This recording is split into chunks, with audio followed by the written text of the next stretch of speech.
ఇప్పుడు మీరు మాట్లాడుతూ వెలుగుమట్ల సంబంధించి చెప్పారు చూసినాను. ఇక్కడ ఒక గాజా విధ్వంసం జరిగినట్టు మొత్తం ఇల్లులన్నీ నేలమట్టమైనాయి. ఆ తర్వాత స్టార్టింగ్లో ఈ హైడ్రా విషయంలో కావచ్చు, మూసి ప్రక్షాళన విషయంలో కావచ్చు, కొన్ని ఇల్లులు కూలిపోయినాయి. ఎట్లా అసలు మీరు బస్తీ పోరాటం కావచ్చు, మూసి తీరాన బస్తీ పోరాటం అని చెప్పి చేస్తూ ఉన్నారు, ఇప్పుడు జనయాత్ర కూడా చేస్తూ ఉన్నారు. ఎట్లా ఉంది అసలు వాళ్ళ దగ్గరికి పోతే మీకు ఏమనిపిస్తూ ఉన్నది? అంటే ఇప్పుడు వాళ్ళ పరిస్థితి ఏంది అసలు ప్రజెంట్? పరిపాలించే నాయకుడు ప్రజల కోసం ఆలోచించేవాడైతే ప్రజలకు సంక్షేమం అందుతుంది, ఒక సెక్యూరిటీ అందుతుంది, ఒక అభివృద్ధి వైపు ప్రయాణం చేస్తారు. కానీ ఈరోజు ఏంటంటే ఈ రాష్ట్రం యొక్క బాధాకరమైన విషయం ఏంటంటే, ప్రజల దురదృష్టకరం ఏంటంటే, రేవంత్ రెడ్డి రియల్ ఎస్టేట్ నుంచే వచ్చిన ఒక ముఖ్యమంత్రిగా మనకు కనిపిస్తున్నాడు. ఎందుకంటే సూర్యుడు భూమి తన చుట్టూ తను తిరుగుతూ సూర్యుని చుట్టూ తిరుగుతుంది అని చదువుకున్నాక చిన్నప్పుడు. ఇప్పుడు రేవంత్ రెడ్డి ముఖ్యమంత్రి పదవి చుట్టూ తిరుగుతూనే అదేవిధంగా భూమి చుట్టూ కూడా తిరుగుతున్నాడు. ఆయనకు ఎక్కడ కానీ రియల్ ఎస్టేట్ వ్యాపారం మీదనే ఆలోచన ఉన్నది తప్ప ఎక్కడ కూడా ప్రజలకు సంక్షేమం అందిద్దామని లేదు. ఎందుకంటున్నంటే ఈరోజు మనం 10 ఏళ్ళు తెలంగాణ తెచ్చుకున్నాక కేసీఆర్ గారిని కూడా చూసాం మనం. ఎందుకంటే తెలంగాణ వచ్చిన వెంటనే ఒక ప్రెస్ మీట్లో నేను విన్నాను, నా దగ్గర కూడా ఉంది, అది స్పష్టంగా కేసీఆర్ గారు ఒక మాట చెప్పారు. మూసి పరవాక ప్రాంతంలో నాలాల పైన హైదరాబాద్లో 28,000 కట్టడాలు ఉన్నాయి, అక్రమ కట్టడాలు. అవి గత 50-60 ఏళ్ళు పరిపాలించిన ప్రభుత్వాల పాపం అది. వాళ్ళు కావాలనే కట్టనిచ్చారు, కావాలనే వాళ్ళని మోసం చేసిరు, లీడర్లంతా పైసలు తీసుకున్నారు అని చెప్పేసిండు స్పష్టంగా. వాటి జోలికి మేము పోము అని చెప్పి, కానీ ఏదైతే మూసీని మేము ఎట్లయితే చేయాలనుకుంటున్నామో, స్వచ్ఛమైన నీరుని ఎట్లా పంపించాలనుకుంటున్నామో, అదేవిధంగా దాని సుందరీకరణ ఎట్లా చేయాలనుకుంటున్నామో అనే భాగంగా కేటీఆర్ గారు ప్రపంచంలో ఉన్న ఏ మెథడాలజీలు అయితే నీరు శుద్ధి చేస్తుందో ఆ శుద్ధి సంబంధించిన వాటిని 32 STPలు కట్టిండు. ఇక్కడ మనం పక్కన పోతే జస్ట్ ఇక్కడికి మనం ఏది ఈ దుర్గం చెరువు దగ్గర పోతే ఒక STP కనిపిస్తుంది మనకు. ఆ దుర్గం చెరువు బ్రిడ్జి మీద, కేబుల్ బ్రిడ్జి మీద ఉంటే నీకు వాటర్ను ప్యూరిఫై చేసి ఒక STP మనకు కనిపిస్తుంది.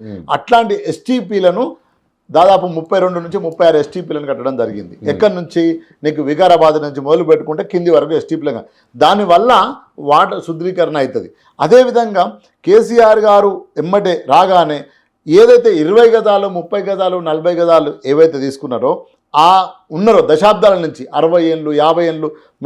మేము బస్తీ జనయాత్ర చేసినప్పుడు మీరు వచ్చిండ్రు. ఒక ముసలమ్మ ఏం చెప్తుంది, ఒక అవ్వ, ఆమె ఏమంటుందంటే, నేను ఇక్కడే పెళ్ళయింది, నా కొడుకు ఇక్కడే పుట్టిండు, నాకు 70 ఏళ్ళు, 70 సాల మేరకు సాటున సాల్ అంటే కాదు నాకు 70 సాలు, నాకు 70 ఏళ్ళు, నా కొడుకు 55 ఏళ్ళు, నేను ఇక్కడే పుట్టినా ఇక్కడే పెరిగిన అంటారు. అది అవ్వ 20 గజాల 30 గజాల ఇళ్లలో ఉన్నది.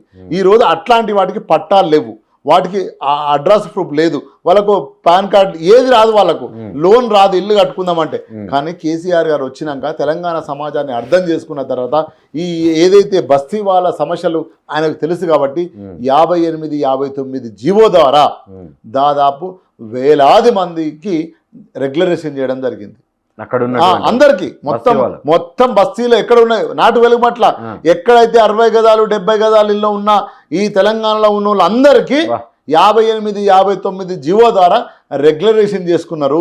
ఆ రెగ్యులరేషన్ చేసుకుని లోన్లు వచ్చినాయి, వాళ్ళకు రిజిస్ట్రేషన్లు అయినాయి, లోన్ ఇచ్చేటోడు బ్యాంక్ కూడా అప్పు సప్పు పుట్టింది, వాడు ఒక గది మీద ఇంకో గది నిర్మించుకున్నాడు. కానీ ఈ రోజు రేవంత్ రెడ్డి వచ్చినాక ఏమన్నాడు, ఇందిరమ్మ రాజ్యం అన్నాడు. ఇందిరమ్మ రాజ్యంలో ఇల్లు కట్టిస్తాడు. ఈ రోజు ఏమైంది, వెలుగుమట్ల ఎవడు దాదాపు 2 దశాబ్దాల నుంచి ఆడ కట్టుకొని ఉన్నారు. పోలీస్ అధికారులు ఏడ్చిండ్రు కదా, పోలీస్ అధికారులు ఏడ్చిండ్రు, నా ఇల్లును ఒక్కసారి చూసుకొని బిడ్డ నేను చూసుకొని తిరిగి వస్తాను కూడా వచ్చింది. అంటే నేనేమంటున్నా మిత్రమా, ఈరోజు ఇల్లు అంటే 4 గోడలు, ఒక బాత్రూము, ఒక బెడ్రూము, ఒక టీవీ కాదు, జీవన విధానం, జీవితం. అక్కడ పొద్దంతా పని చేసుకొని వచ్చి అక్కడ ఉంటేనే మాత్రమే ఆయనకు పని దొరుకుతుంది, అక్కడ ఉంటేనే మాత్రమే వాళ్ళకి పని దొరికి పని చేసుకొని వాళ్ళ పిల్లలకు 4 మెతుకులు తినిపించుకుంటారు. వాడి జీవితం అది. ఊరికేనే మనం ఇల్లు అనగానే మనం చూస్తాం, జీవిత లక్ష్యం ఏముంటుంది, జాబ్ ఉంటుంది, జాబ్ తర్వాత ఏముంటుంది, ఇల్లు కట్టుకోవాలనుకుంటాం, అంతే కదా. ఎవరిదైనా కూడా ఇల్లు కట్టుకోవాలనేది ఒక కళ, గూడు అనేది ఒక కళ, ప్రతి మనిషికి ప్రతి కుటుంబానికి. అట్లాంటి ఇల్లు కట్టుకుంటే నువ్వు కూల్ చేస్తే వాడు ఏమైపోవాలి, వాని రోదన ఏంది, ఒకసారి మనం ఆలోచిద్దాం. అంటే ఎవరైనా కూడా మనుషులమే కదా, we are all are human beings. రాత్రి వచ్చి నువ్వు ఆ ఇళ్లను ధ్వంసం చేస్తే నీ బుల్డోజర్తోని ఎక్కడ పోయింది ఈ రాజ్యం? స్టేట్ ఎటువైపు పోతుంది? ఎవరైతే నువ్వు పంపినవో ఆ పోలీసు వాళ్ళు కూడా కంటిన్యూ పెట్టుకున్నారు కదా, ఏడ్చింది కదా. ముసలవ్వలు, పిల్లలు, జల్లలు రాత్రి నువ్వు వచ్చి దాడి చేస్తే ఒక శత్రు దేశం కనుక, మీరు ఇంతకుముందు అన్నారు గాజా మీద ఎట్లయితే దాడి జరిగిందో అట్లా నిన్ను ఓటేసి, నిన్ను ఎలక్షన్ చేసి, నిన్ను ముఖ్యమంత్రి చేసి, నీ ఎమ్మెల్యేలు గెలిపిస్తే, నిన్ను మంత్రి చేస్తే తుమ్మల నాగేశ్వరరావు, పొంగిలేటి శ్రీనివాసరెడ్డి, బట్టి విక్రమార్క ఈరోజు మా ఇళ్లను గురిస్తే ఏమైపోవాలి? ఎంత వర్ణాతీతం. ఒకవైపు గత ముఖ్యమంత్రి ఏమో 60, 70, 6 దశాబ్దాలు 7 దశాబ్దాలుగా ఉన్న ఇళ్లకు పట్టాలు ఇస్తే, రెగ్యులరైజ్ చేస్తే, is a government order GO ద్వారా నువ్వు వచ్చి ఏమన్నావు, ఇల్లు కట్టిస్తా అని చెప్పి కట్టుకున్న ఇల్లు కూల్చినావు కదా, అది రోదన కదా. అందు గురించే నేను చెప్పిన స్టార్టింగ్లో తెలంగాణ సమాజం మొత్తం అక్కడికి పోయింది. ఇర్రెస్పెక్ట్ ఆఫ్ పార్టీలు, ఇర్రెస్పెక్ట్ ఆఫ్ సంఘాలు, మద్దతు ఇచ్చేటోళ్ళు, మద్దతు ఇయ్యని వాళ్ళు, మీతో ఎలాంటి విభేదించినా పర్లేదు, కానీ ఇల్లు కూలగొట్టి రోడ్డు మీద పడేస్తే మాత్రం మొత్తం తెలంగాణ సమాజంలో ఉన్న బుద్ధిజీవులు, మేధావులు, విప్లవకారులు, ఉద్యమకారులు, కుల సంఘాలు, ప్రజా సంఘాలు, జర్నలిస్టులు, యాక్టివిస్టులు అందరూ పోయి అక్కడికి పోయి వచ్చిండ్రు. వాళ్ళ దగ్గరికి పోయి ఒక ధైర్యాన్ని ఇచ్చిండ్రు. అది అప్పుడు కదా నువ్వు వెనుక తగ్గింది. నేను రేపు ఇదే మళ్ళా తిరుగుబాటు అవుతుంది, ఇదే మళ్ళా రిపీట్ అవుతుంది, ఇదే రిపీట్ అయ్యి కేంద్రీకం అవుతుంది. కాబట్టి ఈరోజు ఏదైతే నువ్వు మోసి పరివాహక ప్రాంతాన్ని నువ్వు పునరుజ్జీవికనని, ఇంకోటి మంచి శుద్ధి చేస్తా అని, ఇంకోటి ఎన్ని మాటలన్నా చెప్పు, నువ్వు చెయ్యి. కానీ నేను కట్టుకున్న ఇల్లును కూలుస్తా అంటే మాత్రం తెలంగాణ సమాజం ఊరుకోదు, ఆ ఇంట్లో ఉన్న వాళ్ళు ఊరుకోరు. కాబట్టి ఈరోజు గాజా దాడి ఎట్లా జరిగిందో అట్లనే ఈరోజు రేవంత్ దాడి చేస్తున్నారు. అక్కడ ఉన్న వెలుగుమట్ల ప్రజలు స్పష్టంగా బాధను మింగిర్రు. ఈరోజు అక్కడనే నిలబడ్డారు, మళ్ళీ అక్కడనే కలబడ్డారు, పారిపోలే.